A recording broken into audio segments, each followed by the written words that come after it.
Di era sekarang, istilah pro player sudah terdengar sangat biasa. Banyak orang bermimpi jadi pemain profesional, ikut turnamen, dapat sponsor, bahkan hidup dari game. Tapi kalau ditarik ke belakang, ada satu pertanyaan menarik yang jarang dibahas.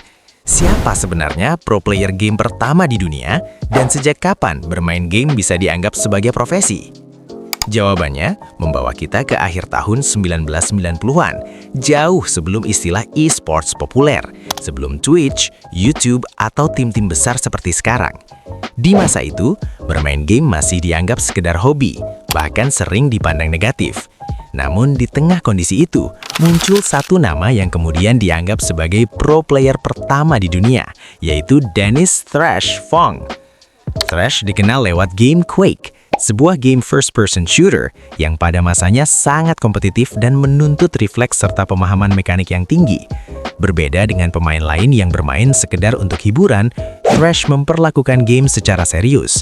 Ia berlatih, mempelajari peta, menguasai senjata, dan mengembangkan gaya bermain yang konsisten.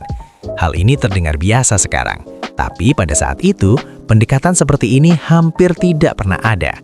Puncak perjalanannya terjadi pada tahun 1997 ketika ia mengikuti turnamen Red Annihilation, salah satu kompetisi game terbesar di masanya.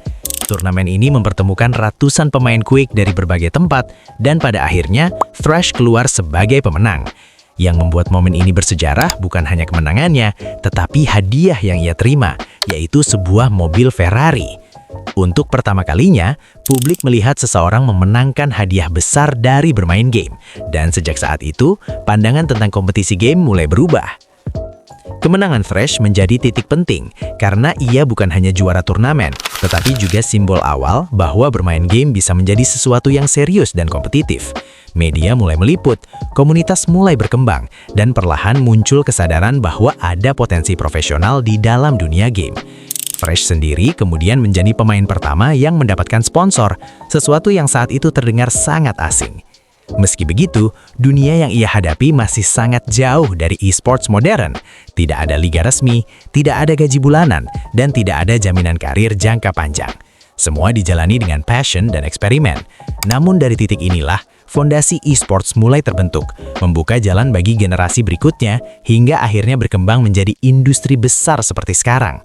Jika dilihat dari perspektif hari ini, Thresh mungkin tidak sepopuler pro player modern, tetapi perannya sangat penting. Ia adalah bukti awal bahwa game bisa menjadi arena kompetisi serius, bukan sekedar hiburan. Dan tanpa kehadiran pemain seperti Thresh, mungkin konsep pro player tidak akan secepat ini diterima oleh dunia. Jadi, ketika hari ini kita melihat turnamen besar, hadiah miliaran, dan pemain yang dipuja layaknya atlet, semuanya bisa ditarik kembali ke satu titik awal sederhana, ketika seseorang memutuskan untuk bermain game dengan cara yang berbeda, dan tanpa sadar, mengubah sejarah industri game selamanya.